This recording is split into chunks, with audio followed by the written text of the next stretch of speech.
صلاۃ و سلام علیک یا رسول اللہ، صلاۃ و سلام علیک یا حبیب اللہ وعلی آلک و اصحابک سیدی یا رسول اللہ صلی اللہ تعالی علیہ وسلم۔ حضرات، اللہ رب العزت کا فضل و احسان ہے کہ اس رب ذوالجلال نے آج ہمیں اس مبارک بعظمت اور بابرکت محفل میں جمع ہونے کی توفیق عطا فرمائی۔ اللہ رب العزت ہم سب کا یہاں پہ جمع ہونا اپنی بارگاہ عالی وقار میں قبول و منظور فرمائے اور ہمیں اپنی عبادت اور ریاضت کی توفیق عطا فرمائے۔ آج اس مجلس مبارکہ کا عنوان ہے اصلاح معاشرہ اور سیرت النبی صلی اللہ تعالی علیہ وسلم، اور خوش نصیبی ہے ہمارے لیے کہ محترم مولانا شبیر صاحب خطیب جامعہ حاضہ نے کوشش کی، کاوش کی، ایک عالم کا یہاں پہ بہت سارے آئمہ حضرات بیٹھے ہیں، محترم حافظ طارق صاحب ہیں، ان کے علاوہ جتنے بھی یہاں بیٹھے ہیں، ان کی ایک غرض ہوتی ہے، کوشش ہوتی ہے کہ قوم کے سامنے اللہ کے رسول کا ذکر کرنے والے علماء کو لا کر سامنے پیش کیا جائے، تاکہ کوئی ایک دل جو ہے اس کا تعلق جناب رسول کائنات صلی اللہ علیہ وسلم کے ساتھ جڑ جائے، غلامی رسول میں وہ صادق ہو جائے، اس کی دنیا اور آخرت سنور جائے۔ ان نے کوشش کی، الحمدللہ وادی کشمیر کے نامور خطیب مولانا بلال کمار صاحب بھی اس ٹائم یہاں تشریف لا چکے ہیں، انشاءاللہ تھوڑی دیر کے بعد ان کا بھی بیان ہوگا۔ آج اس مجلس کا عنوان ہے اصلاح معاشرہ۔ اصلاح معاشرہ کے لیے ہمیں چند چیزوں کی ضرورت ہے۔ آج ہمارا معاشرہ جس جانب سے ہم دیکھیں تو وہ برائی کے دلدل میں پھنسا ہوا ہے۔ جو برائی قوم مسلم میں نہیں ہونی چاہیے تھی، وہ سب برائیاں آج قوم مسلم کے اندر پائی جا رہی ہے۔ کوئی تاجر پیشہ ہے تو وہ ناپ تول میں کمی کرنے کا مرتکب ہے، کسی کو اللہ نے اعلیٰ منصب پر فائز کیا ہے وہ رشوت خوری میں مبتلا ہے، باقی جتنے بھی لوگ اس دور میں رہ رہے ہیں اکثریت لوگوں کی سود خوری میں مبتلا ہے، بے نمازگی گھر میں عام ہے۔ باپ اگر صف اول کا نمازی ہے، اس کو اپنے گھر کا کوئی پتہ نہیں، بیوی کا پتہ نہیں، بچوں کا پتہ نہیں، غذا ان کے سامنے آ رہی ہے، کوئی پتہ نہیں ہے یہ کہاں سے آئی ہے، حلال اور حرام کا کوئی پتہ نہیں۔ ایسے ہی ہم اپنے معاشرے میں دیکھیں، ایک انسان نے اپنی بیٹی کو جوان کر دیا اور جوان کرنے کے بعد شادی کے لائق بنا دیا، قوم کو دعوت کی، کھانا کھلایا، اس کو گھر سے رخصت کر دیا، ساتھ میں جہیز کا سامان دیا، سونا دیا، چاندی دی، باقی زیورات دیے، سامان دیے، مگر جس کی وجہ سے اس کی آخرت سنور سکتی تھی وہ درس اور تعلیم اس باپ نے اپنی بیٹی کو دینا گوارا نہیں کیا۔ آج ایک آدمی خود اگر بے نمازی ہے، خود سود خور ہے، خود وہ رشوت میں پڑا ہے، خود وہ منافقیوں میں پڑا ہے، خود اس کا چال چلن اسلام کے مخالف ہے، آپ غور کرو کہ وہ معاشرے کو کیسے سدھار سکتا ہے، اس کی اولاد کیسے سدھرے گی، اس کا معاشرہ کیسے سدھرے گا۔ آج میں محترم شبیر صاحب اور اس جامعہ کی انتظامیہ کو مبارک دیتا ہوں کہ انہوں نے اچھی محفل کا اہتمام کیا۔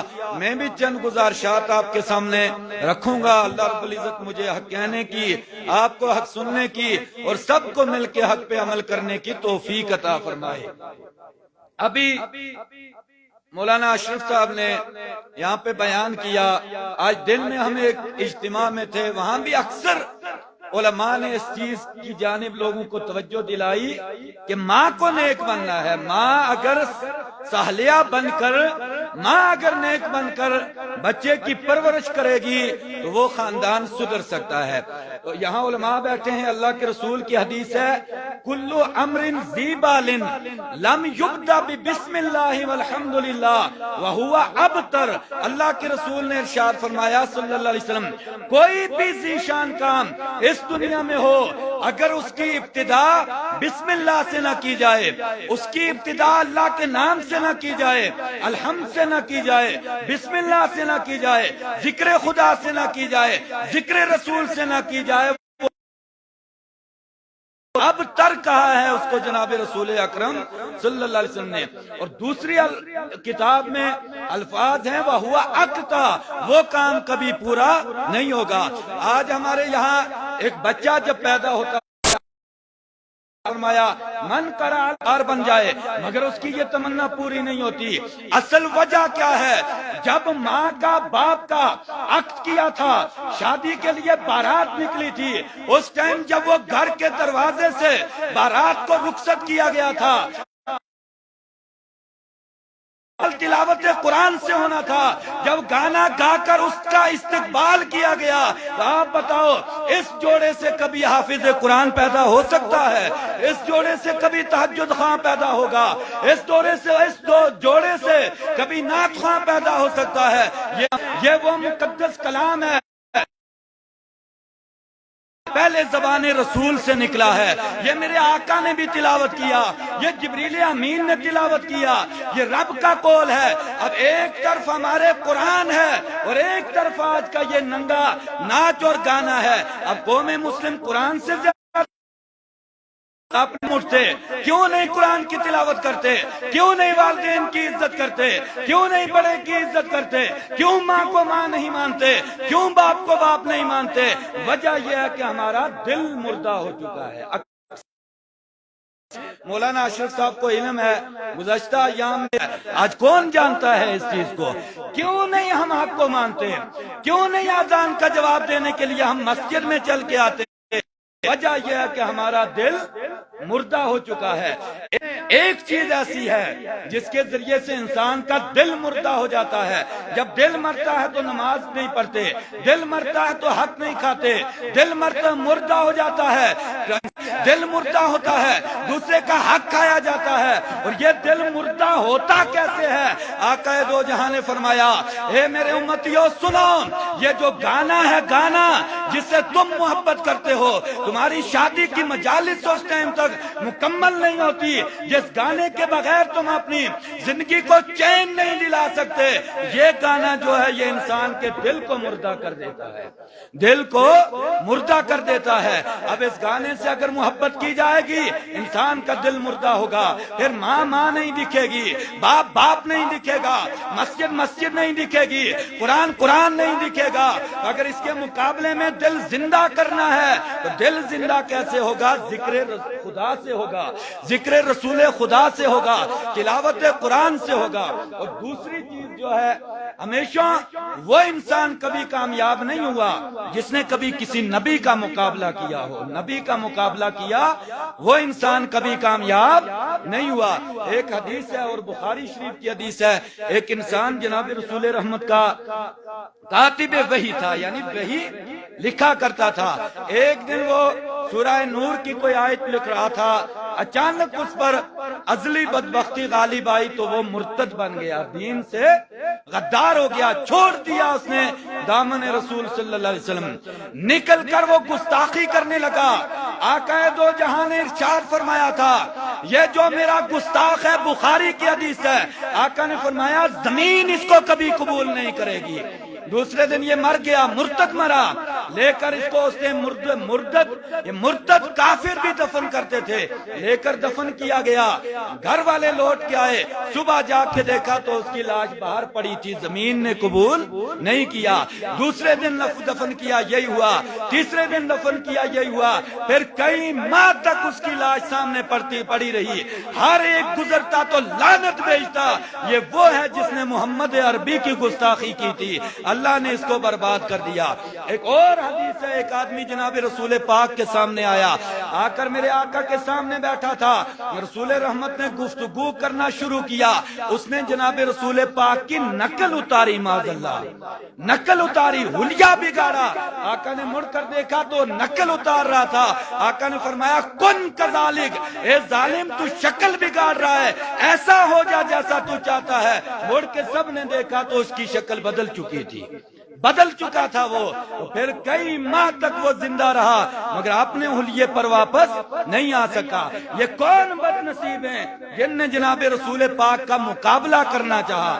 یہ جو گانے کی مجلس ہے نا جس سے ہم پیار کرتے ہیں، جو ہماری شادیوں میں برات کی رخصتی پر بھی یہ گنگنایا جاتا ہے، دلہن کے آنے پر استقبال میں جس سے ہم استقبال کرتے ہیں، اس کی ایجاد کیوں ہوئی ہے؟ تو تفسیر عزیزی کے اندر ہے، اللہ کے ایک پیغمبر ایسے ہیں جن کی آواز ایسی تھی کہ اگر پرندوں کے سامنے وہ تورات کو کھول کر پڑھتے تھے وہ ہوا میں رک کر ان کی تلاوت سنا کرتے تھے، اگر دریا کے کنارے پر جا کر وہ تلاوت کرتے تو دریا کا پانی رک کر ان کی تلاوت سنا کرتا تھا۔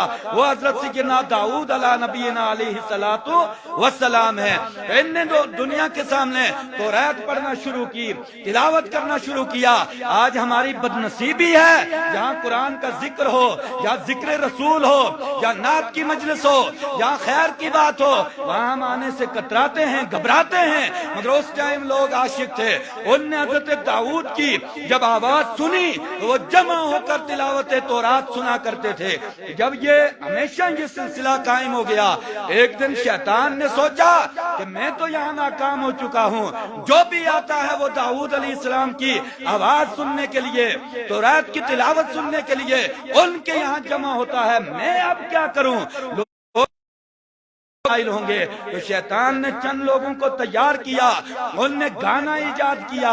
ایک طرف شیطان کے چیلے بیٹھ کر، اس کے جانے والوں نے ایک طرف تلاوت تورات کی مجلس تھی، اس کے مقابلے میں ان نے گانے کی مجلس آراستہ کی۔ اب جو منافق تھے، جو جب تک ہم اپنے معاشرے میں، کیونکہ آقا کی حدیث ہے کوئی ذی شان کام، شادی کتنا ذی شان کام ہے، آقا نے فرمایا ان نکاح من سنتی، نکاح میری سنت سے ہے۔ اور بخاری کی حدیث ہے، آقا نے فرمایا نکاح جب انسان کرتا ہے وہ اپنے نصف ایمان کو مضبوط کر لیتا ہے، اس کا نصف ایمان محفوظ ہو جاتا ہے، باقی نصف کے بارے میں وہ اللہ سے ڈرتا رہے۔ جب ہماری یہی مجلس سیدنا حبیب اجمی علی رحمہ بہت بڑے ولی ہیں، یہ شروع میں جب ان کا ابتدائی دور تھا وہ بڑا ایک عجیب دور تھا، یہ بڑے بڑے فضول کاموں میں زندگی بسر کر رہے تھے، بہت ساری ان کے یہاں خرافات میں زندگی بسر ہو رہی تھی۔ بعد میں یہ ایک دم ان میں بدلاؤ پیدا ہوا تو یہ اللہ کے ولی بن گئے۔ ولی بھی ایسے بنے کہ پھر لاکھوں کروڑوں لوگوں کی ہدایت کا ذریعہ اور وسیلہ بن گئے۔ ایک مرتبہ کسی نے ان کو پوچھا کہ آپ بتاؤ کیا ہوتا ہے، آپ نے دیکھا ہوگا ان کو قوم مسجد میں چلو کپڑے پاک نہیں ہے، جنازہ ہو رہا ہے مسلمان کا کپڑا پاک نہیں ہے، حالانکہ اس کے باپ نے ماں نے اگر اس کو تربیت دی ہوتی تو ایسا حال نہیں ہوتا۔ اور آقا دو جہاں نے فرمایا، بخاری شریف کی حدیث ہے، ایک مرتبہ جناب رسول اکرم صلی اللہ علیہ وسلم کہیں تشریف لے جا رہے تھے، راستے میں ایک مقام پر رکے، بعض ایسی چیزیں ہیں جن کو ہم آج گناہ تصور ہی نہیں کرتے ہیں، آج ہم اس کو گناہ ہی نہیں سمجھتے، مگر وہ عذاب قبر کا ذریعہ بنتا ہے۔ آقا دو جہاں کہیں جا رہے تھے، مسلم شریف میں بھی آیا، بخاری میں بھی، راستے میں دو قبریں تھی، آقا نے فرمایا جاؤ دو ٹہنیاں توڑ کے لاؤ، ٹہنی توڑ کے لائی، آقا نے وہ زمین پر گاڑ دی۔ بعد میں فرمایا کہ تم اتدری ما فعلتو، اے صحابی تو جانتا ہے میں نے کیا کیا؟ وہ کہنے لگے اللہ اور اس کے رسول کو بہتر پتا ہے۔ آقا نے فرمایا میں نے اس زمین میں یہ جو ہری ٹہنیاں گاڑی ہے، اس جگہ دو مسلمانوں کی قبریں ہیں اور ان کو عذاب قبر دیا جا رہا تھا، میں نے یہ ٹہنی گاڑ دی، جب تک یہ ہری رہیں گی ان کے عذاب میں تخفیف ہوتی رہے گی۔ پھر سرکار نے فرمایا تم جانتے ہو ان کو یہ عذاب کیوں دیا جا رہا ہے؟ انہوں نے کہا اللہ اور اس کے رسول ہی کو بہتر پتا ہے۔ آقا نے فرمایا ان میں سے ایک انسان وہ تھا جو چغل خوری کیا کرتا تھا، چغل خوری کی وجہ سے جیسے ہی مرا تو یہ عذاب میں مبتلا ہو گیا۔ آج ہے ہمارے معاشرے میں اس کی کوئی روک ٹوک؟ آج ہر دوسرا تیسرا آدمی اس کی تو زندگی کی گاڑی ہی چغلی کی وجہ سے چلتی ہے، اس کی تو اس ٹائم تک چائے گرم نہیں ہوتی جب تک وہ 10 آدمیوں کی چگلی نہیں کھاتا۔ حالانکہ یہ چگل خوری جسے آج معمولی گناہ سمجھا جاتا ہے، جب انسان مرتا ہے یہ گواہی کسی مولوی نے نہیں دی، یہ زبان رسول سے گواہی ملی ہے، جن کے کہنے پہ ہم نے اللہ کو ایک مانا، کعبے کو قبلہ مانا، نماز کو فرض مانا، قرآن کو قرآن مانا۔ وہ نبی کہتے ہیں چگل خور کو عذاب قبر دیا جا رہا تھا، چگل خور کو۔ اور دوسرا وہ آدمی تھا جو پیشاب کے قطرات سے اپنے کپڑوں کو پاک نہیں رکھتا تھا، اپنے کپڑے ناپاک رکھنے والا دوسرا مردہ تھا جس کو قبر کا عذاب دیا جا رہا تھا۔ آج ہے اس میں کسی کو روک تو؟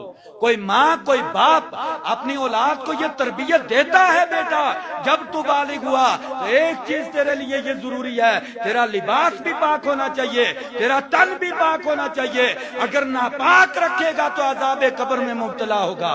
کون ہے یہ تربیت دینے والا؟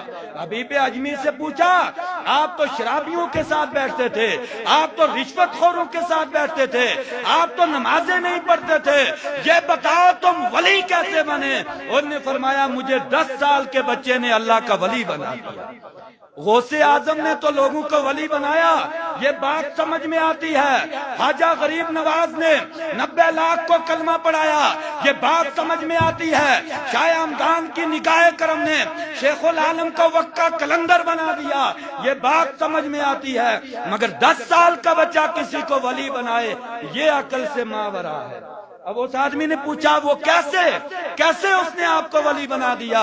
حبیب اجمی کہتے ہیں کہ میں ایک مرتبہ بازار میں گیا تو میں نے سامان خریدا گھر لانے کے لیے، گھر بازار سے بہت دور تھا، تو میں نے مزدور تلاش کیا کہ کوئی مزدور ملے جو میرا یہ بوجھ جو ہے یہ میرے گھر میں پہنچا دے۔ آج ہم لوگ بھی ہیں، کسی کو 10 روپے کا اگر کسی کا خرچہ ہو رہا ہے، وہاں جب تک ہم 25 خرچ نہ کروائیں ہماری تو کہاں دن کی وہ مزدوری کامیاب ہوتی ہے۔ یہ ہماری سمجھ ہے، کیونکہ دین سے دوری ہے۔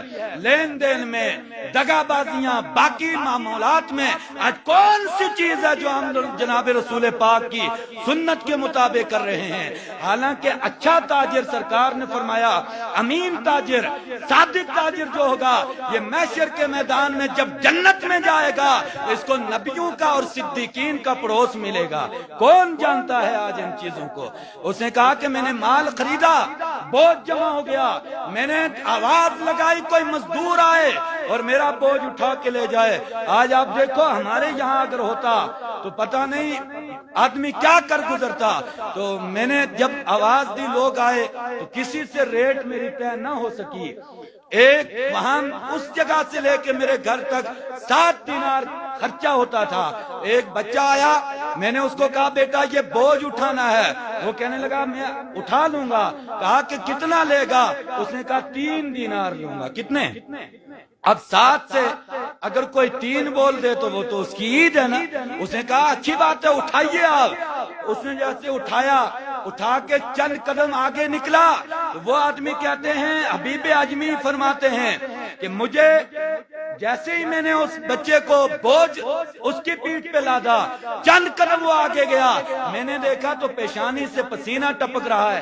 میں نے آگے بڑھ کے کہا کہ بچے 10 قدم یہ میں اٹھا لیتا ہوں۔ اس کی آنکھوں میں آنسو آ گئے۔ کہا کہ چچا جان 3 دینار کا وعدہ میں نے کیا ہے، بوجھ اگر آپ اٹھاؤ گے تو آپ بتاؤ کہ میں نبی کا غلام ہوں، یہ 3 دینار میرے لیے حلال کیسے ہوں گے؟ یہ 3 دینار حلال کیسے ہوں گے؟ تو وہ کہتے ہیں کہ میں سوچنے لگا یہ کوئی عام آدمی نہیں ہے۔ چند قدم آگے چلا تو مؤذن نے کہا حی علی الصلاۃ، آواز آئی، وہ دوڑ کے بچہ میرے قریب آ گیا۔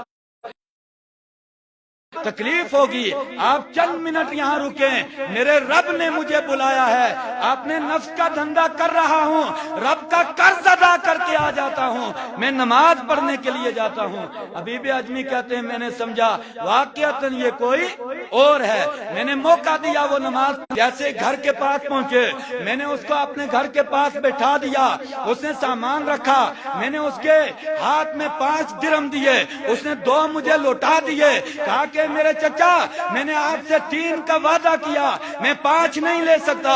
جب میں نے اس کو 3 درہم دیے، وہ میں نے کہا اے بیٹا میرے گھر میں کچھ کھا پی کے چلا جا۔ وہ کہنے لگا چچا ابھی میرے لیے کھانا حلال نہیں ہے۔ میں نے کہا کیوں؟ وہ کہنے لگا میں 3 دینار کما کے آ گیا ہوں، مگر میں نے اپنے رب کی رضا کے لیے آج روزہ رکھا ہوا ہے۔ بچہ کتنا ہے؟ 10 سال کا ہے، اور اس نے اللہ کی رضا کے لیے روزہ بھی رکھا ہے۔ اب حبیب اجمی کہتے ہیں میں نے اس سے کہا آپ افطاری میرے گھر میں کروائیں، آج یہاں بلایا جائے لوگ مسجد کی جانب نہیں آتے، اذان پڑھی جائے اس کا جواب چل کر نہیں دیتے۔ اس بچے نے کہا چچا بتا اس محلے میں کوئی مسجد ہے؟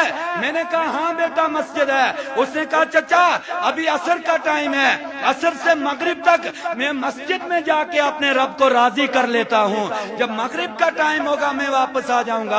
مغرب کے ٹائم وہ آیا، اس نے آ کر ان کے گھر میں افطار کیا۔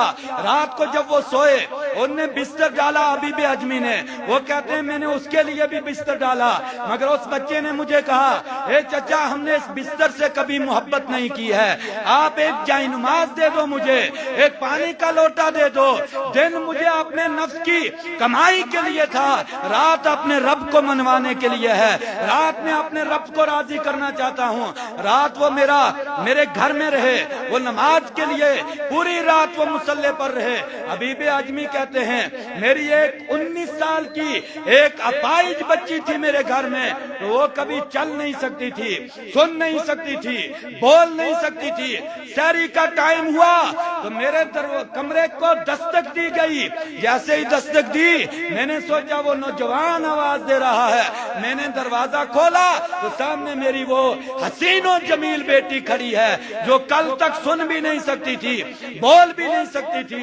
میں نے اس کو پوچھا بیٹی تو کیسے ٹھیک ہو گئی؟ وہ بیٹی کہنے لگی ابا جان آج رات ہمارے گھر میں ایک مہمان تھا، اس نے جب رات کو مصلی بچھایا وہ رو رو کر گریہ و زاری کر کے رات کو اپنے رب کو منوا رہا تھا، رب کو یاد کر رہا تھا۔ اے میرے باپ میں نے اس کی یہ حسرت دیکھی، اس کی یہ تمنا دیکھی، اس کا یہ کردار دیکھا، میں نے رب کی بارگاہ میں ہاتھ اٹھا کر کہا اے میرے مالک میں چل بھی نہیں سکتی، سن بول نہیں سکتی، صرف دیکھ سکتی ہوں، مالک تو بڑا مہربان ہے، یہ تیرا بندہ 10 سال کا بچہ یہ اتنا تیری بارگاہ میں آؤ زاری کر رہا ہے، نمازوں سے محبت کر رہا ہے، مالک اگر تجھے اس کا سجدہ قبول ہے اسی کا واسطہ مجھے شفا عطا کر دے۔